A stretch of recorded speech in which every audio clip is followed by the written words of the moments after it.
Mahal, what do you think made the difference for Alex Ayala's Wimbledon run? Ako, being a sportsman, alam ko Mhm. naman yung galing niya. Alam ko yung potential niya, alam ko what she has now and what yung may improve pa sa skill niya. Pero one thing that strikes me, every single match, pag nag-pan yung camera dun sa nanay niya, kay Mike sa kay Risa, Ayala, they're always there. Alam mo Right. yun?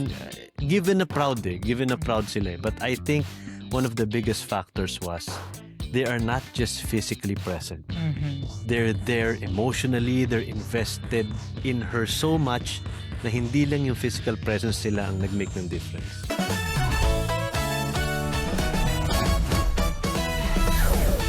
Yung support talaga nila kay Mhm. Alex, ano? Mhm. Kitang-kita naman yan at naririnig natin sa mga interviews ni Alex Yeah. na how her parents played a big role in her career now. Ang sarap. Mhm. Kaya nga nung si Alex talagang pumutok na, Mhm. no? Lahat yata ng magulang gusto nang ipag-tennis ang kanilang mga anak at the age of 4. 'Di ba? Imagine! At nandun din ang lolo. Mhm. Binabanggit din ni At si Alex ang kuya, kanyang 'di lolo ba? and Oo. kuya. So imagine ano Mm, siya eh, hindi na po secret na it was a family affair on right. how she began at 4 years old hanggang sa punto po ngayon na lumalaban na siya doon sa pinakamalalaking pangalan sa tennis. It's still a family affair. Now, the Right. big question para sa amin po, syempre, hindi mapagkakaila, ikukumpara mo, like 100% ng Filipino parents ngayon nung napapanood si Alex at yung mga magulang niya, paano ba namin gagawin yan? Paano ba namin Mm. gagayahin? Kung hindi man gagayahin, paano namin makikita kung saan yung galing at yung passion ng mga anak namin? Yeah, we want that kind of support Mm. to be given to our kids as Yep. well. So for Zandrine, Mhm. you know, what's clearly evident sa kanya ay yung love niya for singing. Mhm. I mean, yung singing niya, yung pagsayaw niya. Even if you don't ask her, she will just sing. Like she would stage a 30-minute concert playing nonstop songs, 'di ba? Siya lang Mhm. 'yan. And Saka yung ano, do'n ako nagtataka eh. For oh, example, mahilig din po kasi siyang mag-origami, mahilig siyang mm, magugupit, mag-drawing, mag-painting. In the middle of yung mga activities na yun, 'pag may narinig siyang kanta mhm. or music na gusto niya, tigil ang mundo. Do'n na siya magfo-focus sa music. So, this early on, kanino pa magmamana, 'di ba? This early on, alam mo na. So exposure, mahalaga talaga Mhm. ang exposure, Yeah. no? Kasi I'm sure Alex was exposed to tennis because of her Yeah, yeah. grandfather, Grandfather, and yeah. her mom as well. Tapos ang pinakamaganda pa do'n is the fact na they were sensitive enough, they were involved in her enough para makita nila yung passion niya. Yeah, And I that's think true. that's a challenge for us. Mhm. Kasi 'di ba merong binabanggit tayong klase ng magulang eh. Merong physically present pero wala at the moment. Right. Puwede ka namang kunyari, meron pong recital yung anak niyo, 'di Yeah. ba? Merong game, football or basketball or whatever sport. Nandun ka nga, pero nagse-cellphone Ay, ka. alam mo, guilty. Most parents nowadays talaga, guilty tayo diyan. Yeah. Nung araw kasi wala namang talagang mga tele-telepono. Mm. Now, you're easily distracted. Meron kang biglang phone call sa Yeah. work or may kailangan ka i-submit na email. Pero andito yung anak mo sa harap mo, nagpe-perform o naglalaro kayo o Mhm. ayan, meron siyang something special na dapat mong ma-witness. You're there physically, but your mind is somewhere else. Imagine kung yung magulang po ni Alex, nung time na nagpapakita ng interest si Alex, nung mga 4 or 5 years old siya, isipin mo kung meron silang ibang inaatupag nung moment na yun at they missed to see that. Imagine if the likes of yung tatay po ni Tiger Woods, si Earl Woods, Mhm. at the age of 2 or 3, nagda-drive na po si Tiger ng mga clubs na sing liit lang niya Yeah. in their living room with perfect form, with perfect hitting the sweet spot ng clubs. Napansin ng tatay niya yun. Si King Richard, yung tinatawag nila, yung tatay nila Serena Williams. Mhm. Very early on, nung nakitaan niya na merong interest na may galing, na merong advanced form na yung mga anak niya, yung both si Serena and si Venus, binuhusan niya agad ng oras ng panahon niya. Mhm. Sige, tennis kayo. That's all you will do. I want that. Right. But ang hirap ha, how do you become present? Mhm. Um, sa ngayon 'di ba, siyempre obviously, drop your phones. Pag kailangan kayo, drop your phones. What else? What else can we do to become present? I think you just have to be there when your child is showing stuff. Yung Mommy, tipong, look. yes, simpleng Ganyan. ganun. Mommy, look at this. Eh, di ba sa isang araw, ilang beses yung look? Milyon. Oo. So, kailangan talagang, hindi lang basta, okay, good. Mhm. Ask questions. Paano mo ginawa 'to? What colors did you use? Why? What's the story behind this? Ang hirap pala maging magulang Mahirap, Hindi mahirap. lang pala nagpapaligo, to make sure na nakakain sila or you sent them to school, hindi lang pala Hindi gano'n. lang puro kayod, hindi lang Yeah. puro pursige. Like for example, one time po kukuwento ko, si Sandrine po kasi, nabanggit na ni Hazel, she's very musically inclined, 'di ba? Minsan po 'yan, may iba siyang ginagawa, habang nagdo-drawing siya or nagsusulat siya, kumakanta siya. And I think dun mo naririnig yung talagang kalibre nung bata, eh. When she's not really Performing. performing, she's not focused on singing, kumakanta lang siya ng casual. Tas magkakatinginan kaming gano'n. Oo, Kasi, "Did you hear that?" oo. Tapos naalala mo yung time na merong music video na nagpe-play sa TV, Hmm. tapos nag-second voice siya. Tapos Mm. talagang parang ni-rehearse niyo parang ni-rehearse niya yung second voice, Ito yung sumasabay. kay Bruno Mars Yeah, and, Lady Gaga na mm. song, Die oo. with a Smile ba Die yun? with a Oo. Smile, alam mo yung Nagulat kami second nun. Now, voice niya. again, we're not always that alert in Mhm. times like that. Pero nung moment po na yun, sobrang proud na proud ako sa sarili ko at sa aming dalawa na we were focused enough on her na nakita namin at nadinig namin yun. Mhm. Yung mga ganung bagay ba na hindi mo na tatanungin, musically inclined ba yung anak mo? Hindi, ayan na You're seeing it, you're hearing it right in front of you. So, yun yung challenge ngayon sa dinami-dami ng mga distraction sa mundo natin. Hindi lang po sa kanila, pati sa ating mga Mm. magulang. I think we make it a point, the parents to expose them both in sports, in music, kung anong merong klase na puwede natin i-enroll yung mga anak natin. Mahal po yan lahat, Mhm, Hindi yan hindi yan basta-basta. So, pinupuhunan po yan kagaya ng pagpupuhunan ng mga magulang ni mhm. Alex sa kanya. And then from there, you'll see kung ano yung interesado sila, right? Yep, kasi hindi naman lahat ng bagay mapi-pick up nung anak niyo, eh. Hindi lahat Mhm. ng bagay magugustuhan niyang gawin. Mag-eeksperimento po 'yan, and Mhm. kasama dun sa experimentation na yun, yung guidance natin, 'di ba? Eh, kaya nga merong tanong, do you guide them or do you push them towards something? Again, yun na naman, there's a Okay, debate in that. meron akong example, perfect example ng guiding or just introducing to them this particular study or pushing, Mhm, ganyan. Si Zendrine, in-enroll ko na siya sa piano. We enrolled her yeah, sa piano lessons. And dito lang po sa bahay yon. So, first 2, 3 sessions, okay siya. And then on the fourth, parang parang ano na siya, hindi na siya gano'n mhm, ka-interesado. And then, sabi ko, sige lang, baka kasi, yun nga, medyo limited lang din yeah, ang attention span ng mga bata. mm, And also, baka naman dahil nasa bahay siya, she sees, her toys behind her, she would take a break. So, hindi nagiging dire-diretso yung piano lessons nila. And then, until finally, we tried pa several sessions until finally the teacher said, um, baka po i-try muna natin na turuan na lang siya sa actual venue ng piano lessons, not yeah. at home. Kasi yun nga, nawawala yung interest niya. And also, at some point, she said, "Mommy, I'm bored."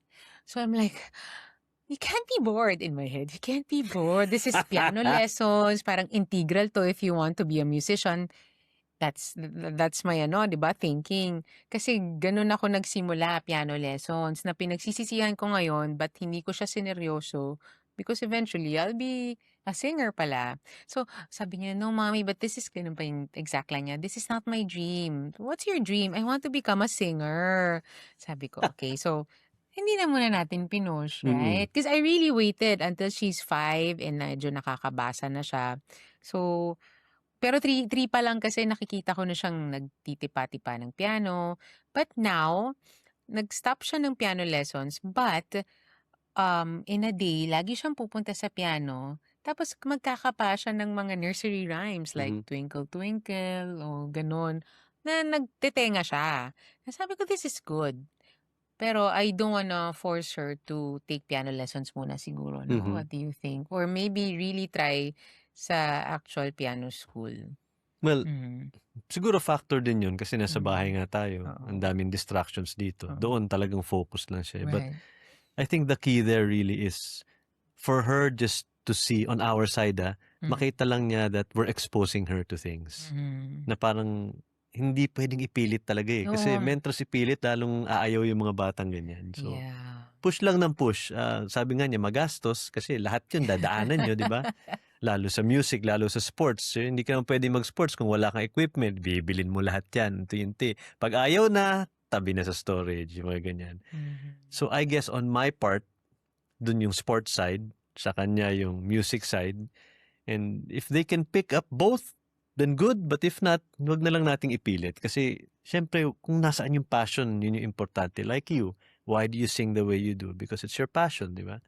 Yeah, my mom saw early on na, Mm. kumakanta talaga ako. So yun, in-enroll ako sa pero una talaga piano, piano Mm. muna and then singing lessons. I wonder kung si Alex kaya nung bata siya, like she started at 4 or 5 and would train every day, 'di ba?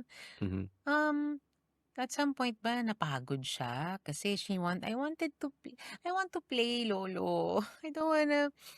Alam mo, I don't wanna train. Nagkaroon kaya siya ng gano'n? I'm sure. Paano kaya in-encourage at siya ng mga magulang niya? Siguro, "Oh, sige, if you train, you'll have ice cream." Gano'n Yeah. ba?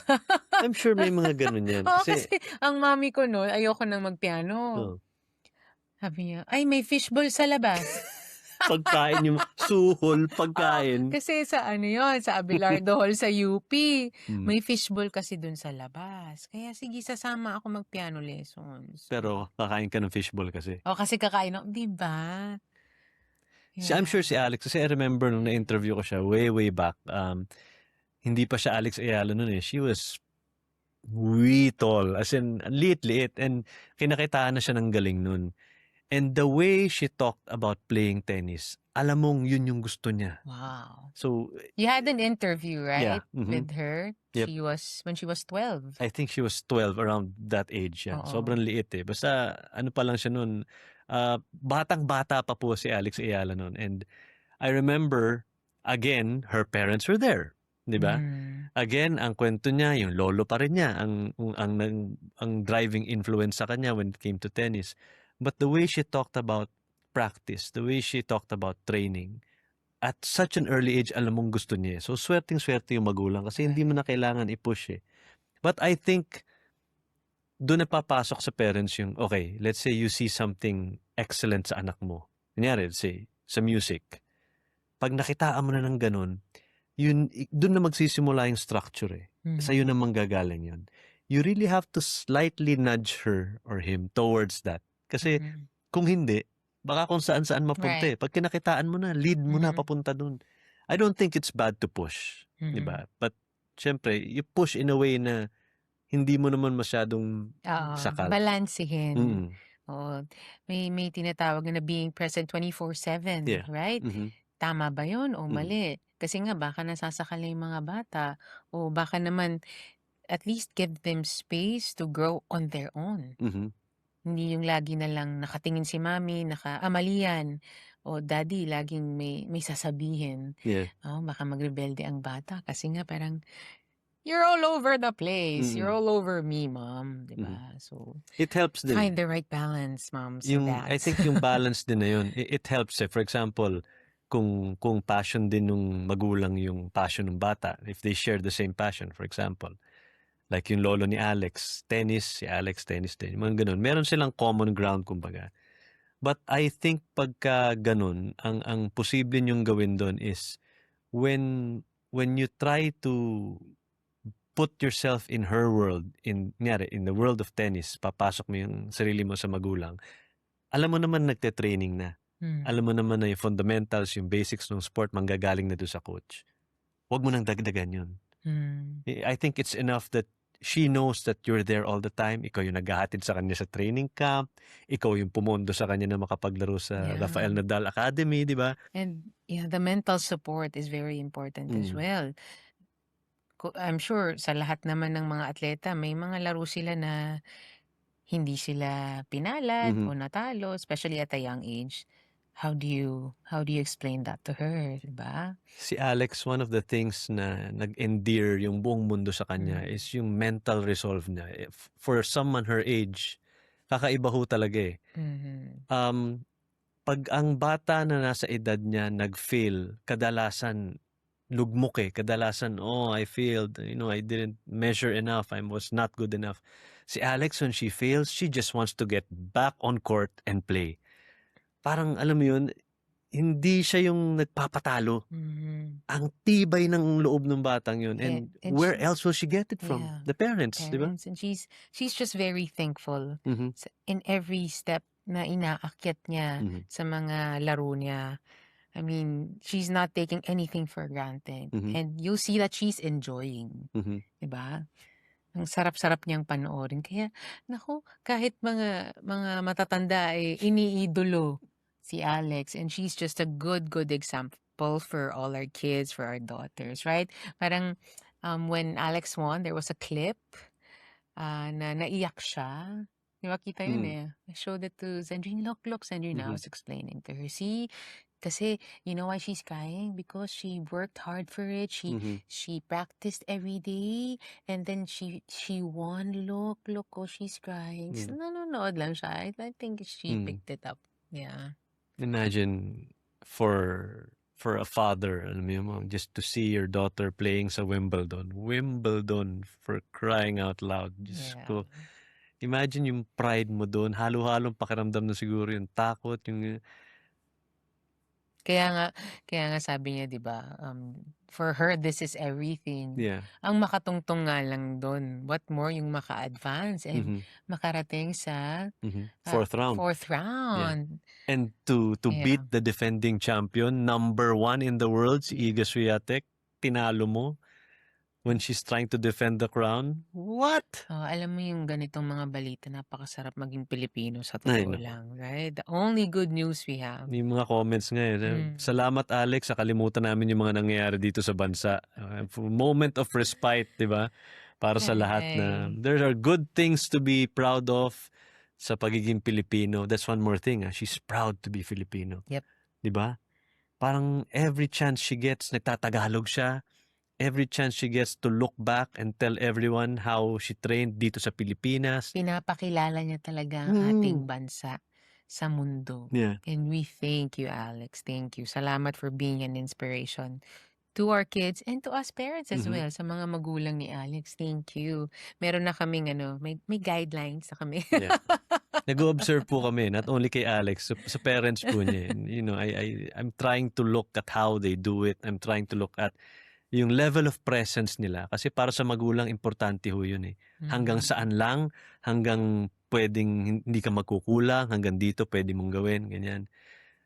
Tapos, it's just, when you look at the family dynamics, yung pamilyang Pilipino talaga eh, imposibleng hindi lumakas yung loob ng bawat miyembro eh. Kung talagang ganun na ganun, yung todo ang suporta sa lahat ng bagay, mapamaliit, mapamalaki.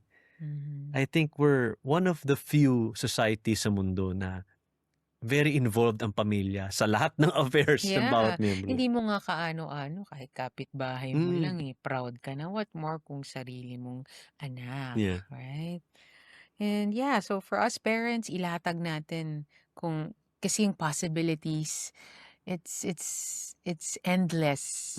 And sabi ko nga where we are right now, tayong dalawa, sino ang unang nangarap for us? Hindi naman tayo No. It was our parents.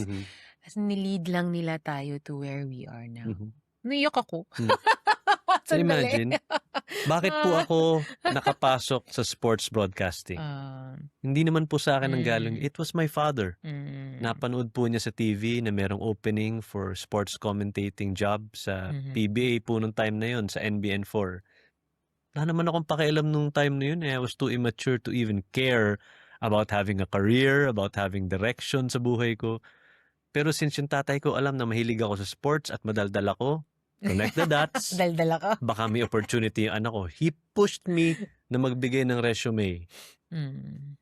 Jump to now, yun ang hanap buhay ko. Doon ako, kahit papano, doon ako nagka-career, doon ako nagkapangalan. Mm.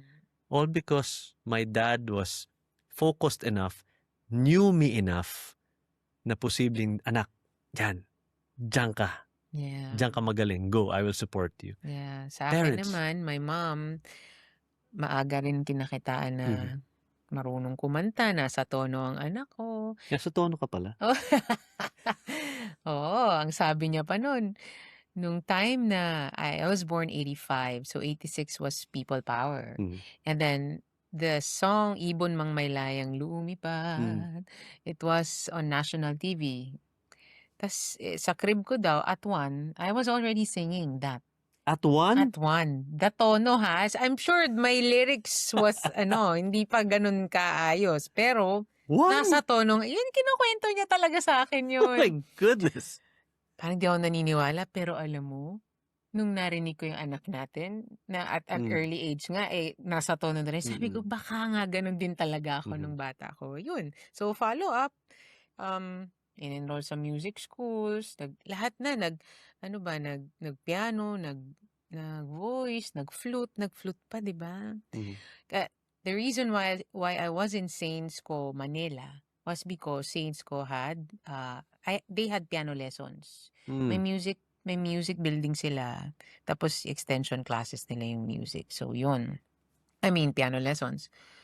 And then, siya yung nag-encourage sa akin to, you might wanna join a contest kasi ayoko yan eh. Ayoko yung contest eh.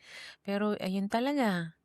Sila talagang nag-pave ng way for us because they saw potential in us and they pushed us. They nudged us. Oo. Dahil nakitaan talaga nila tayo.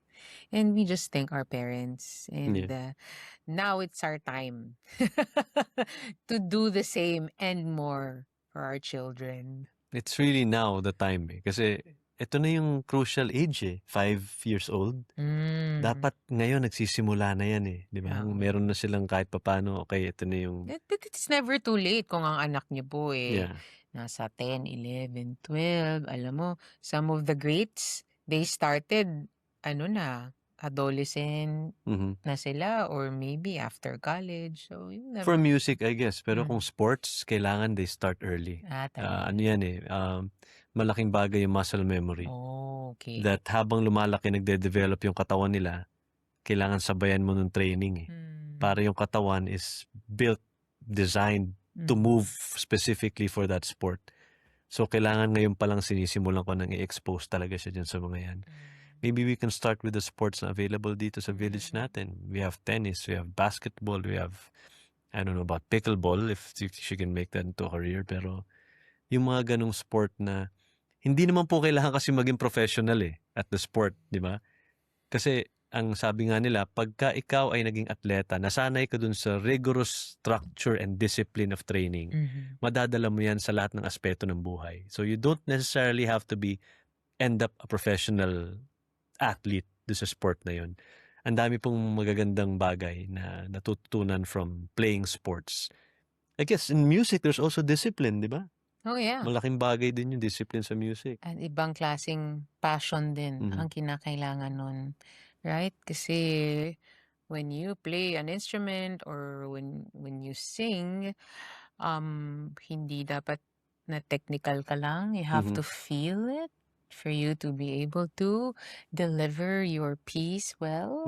And you have to understand what you're doing, what you're playing. Yeah, kita yun eh. At kita rin doon yung enjoyment mo on stage. Naalala ko yung kwento niya ho dati. Meron siyang kailangan kantahin niya at 2 in the morning. Ano yun? Disney? Ano ba yun?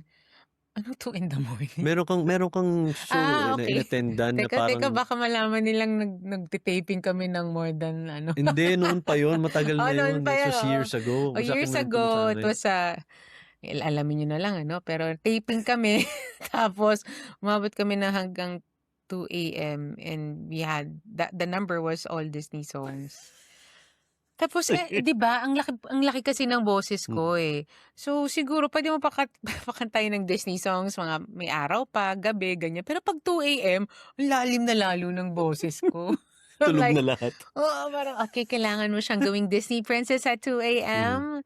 Right. So, oo, I think years of experience na rin 'yun kung yeah, papaano mo isi-switch yung lalamunan mo. ang galing, grabe.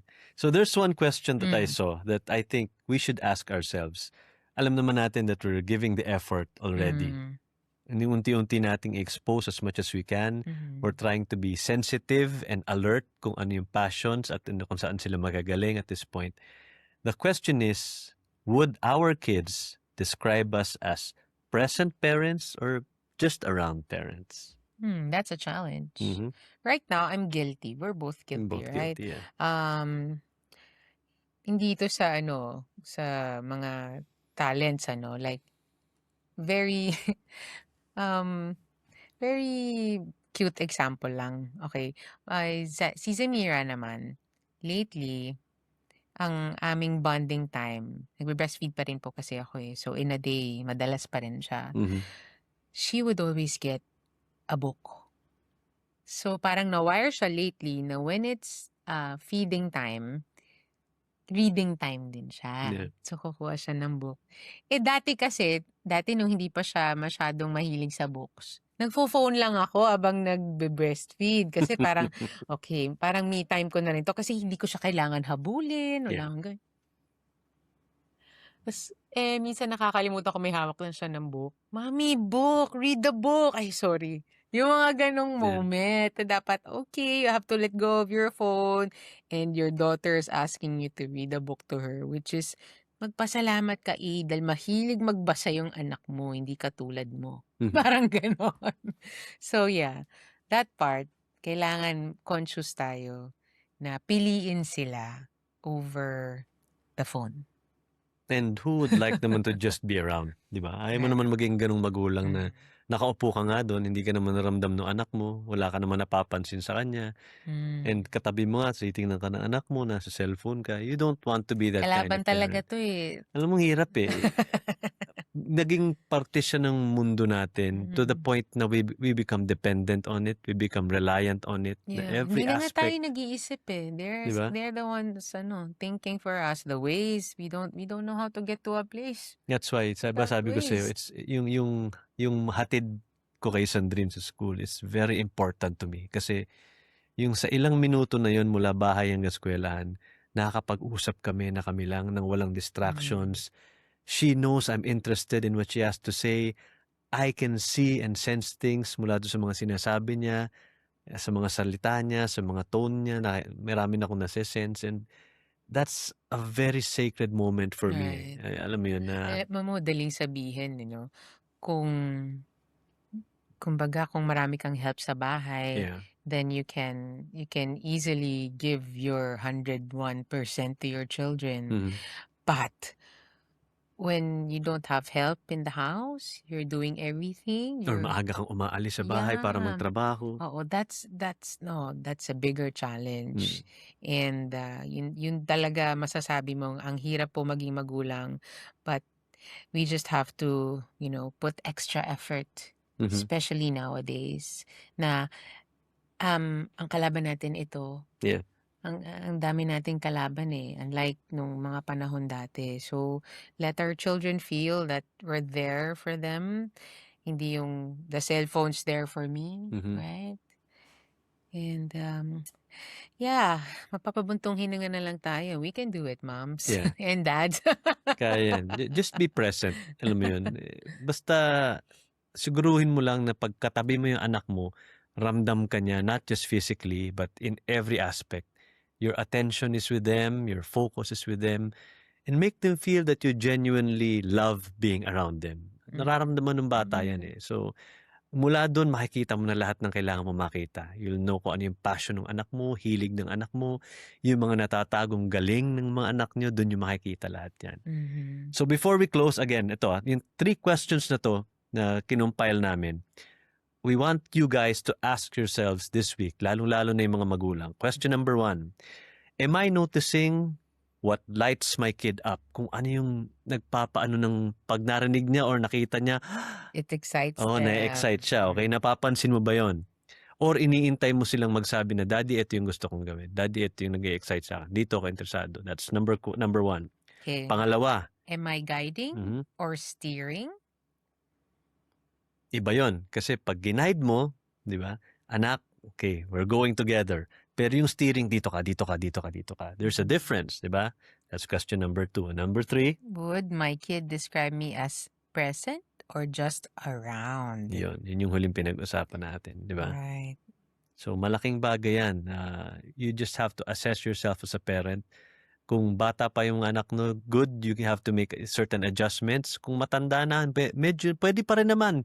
Just make them feel that you're there all the time, na pwede kayong hinga ng advice, pwede kayong puntahan ng mga anak nyo, and just establish that line of communication. And for the more busy parents, maybe create a routine na pwedeng yung gawin sa bahay para at this particular time, okay, it will be me and my daughter's time together, just us, drop everything, right? In a day, hanggat maaari, sana meron tayong ganun. Kasi hindi naman natin may iwasan na talagang mas busy ho tayo magtrabaho.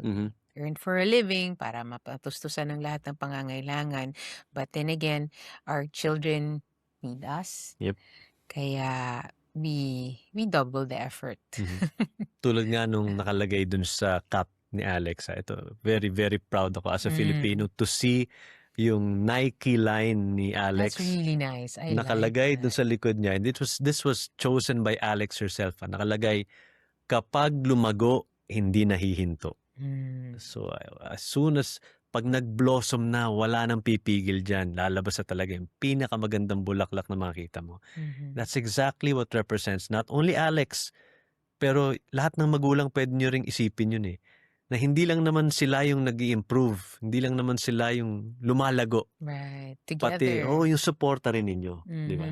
And ang isang bulaklak, bago naman mamulaklak yan, meron niyang proper ingredients. Bago siya mag-bud, bago siya bumuka ng as a blossoming flower. And tayo yun, parents, ang magbibigay ng proper nutrition sa ating bulaklak. And that's love, and that's time given to them, and support. Yep. And speaking of parents, okay, happy 50th anniversary to my parents. Mama Beng, Lola Beng, and Lolo Jimmy. My gosh, golden! Golden anniversary po ng magulang. My goodness. Papasalamat kami sa Panginoon na binigyan sila ng health, binigyan sila ng tibay ng katawan at ng puso na umabot sila to their 50th golden anniversary. Bihirang-bihira. Lahat pangarap na makaabot dyan. We love you, Mama. We love you, Papa. Thank you for everything. We are who we are because of the two of you. Don't ever forget that. Mahal na mahal namin kayo, and happy 50th anniversary. Happy 50th. Yep. Mama and Papa. And again, of course, sa lahat ng nakapanood ng episode na to, please do send us your comments and suggestions kung meron kayong gustong ma-discuss dito sa A-Mark the Podcast. The 3 questions that we asked at the end of this episode, tanungin niyo yung sarili niyo, look at your children, ask yourself those questions, and just be present for your kids. Di ba? And we're all excited kung ano ang magiging future ng ating mga anak. And we just hope and pray na mapapabuti talaga sila. All by God's grace. Yep. And syempre, hand in hand ang magulang nakikipagtulungan. At sana dumami pa ang mga Alex Ayala dito sa Pilipinas. Amen. In all sports, di ba? Amen. Malay nyo, anak nyo na po yung susunod. Anak namin na yung susunod. I'm claiming it. Diba? Sino sa inyo gusto makapanood ng concert na si Aisel at si Sandrine at si Mira magkasama? Ako gusto ko makita. Magmamanager na lang ako. Wag, kayong tatlo kumanta. Gusto niyo ba yan? Comment lang kayo sa comment section. Who wants to see the 3 of them sing in a concert soon? But anyway, we're getting ahead of ourselves. Salamat guys for watching. Thank you. And we'll see you again here on A-Mark the Podcast. Bye-bye. Bye.